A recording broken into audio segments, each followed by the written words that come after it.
Okay, so today's date is going to be 10-13, and our heading is going to be constant of proportionality.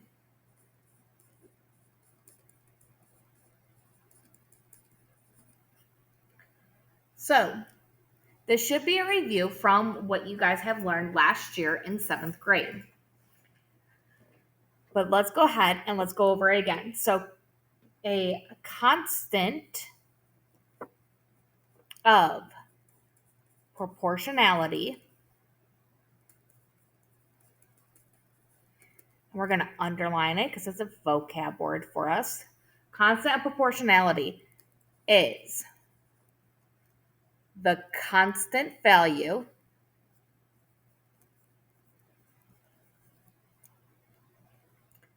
of the ratio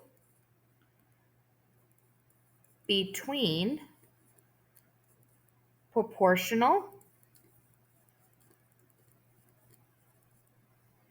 quantities. And let's think, what do you think the word quantities mean? Should be thinking of numbers. Quantities are numbers.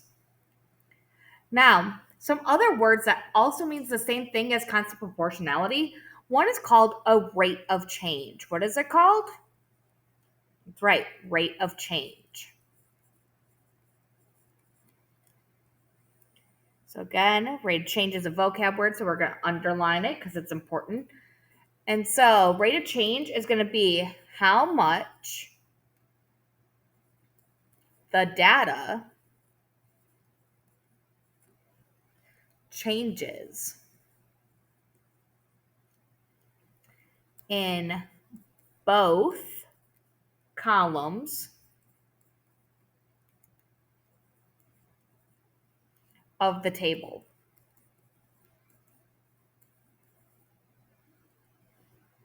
Key thing here is that you always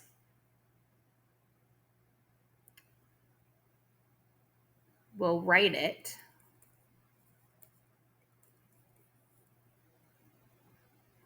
as a fraction. For instance, change in y over change of x. That little triangle means change of. What does the triangle mean? Change of or change in. So it's the change in y over the change in x.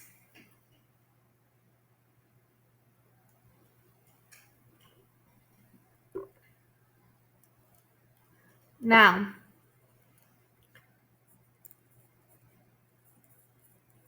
for constant of proportionality,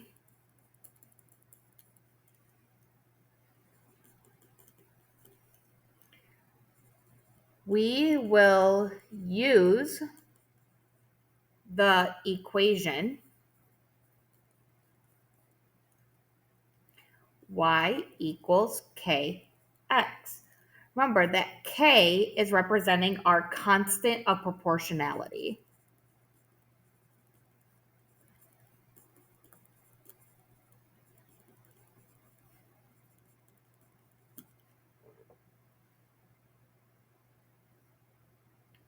So constant proportionality, rate of change, and then it also has one other name that we're going to go over today, and that is called slope. What is it called? Slope. So slope is used when it's represented. What does represent mean? That's right. Think about it. It means that it's how it's shown, right? And so it's going to be represented by a graph in this case. So we're going to use the word slope when it's being represented by a graph. And again, key thing to know is that you always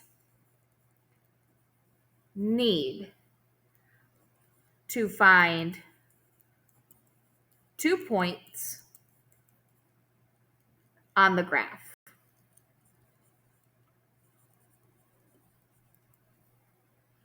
And then we have a special formula for it. So it's called the slope formula. And it's called y2 minus y1 over x2 minus x1. And all this will be making a lot more sense as we go through these in the upcoming days. Okay, you can go ahead and I leave your notebook off to the corner of your desk and get ready for the next part of your lesson.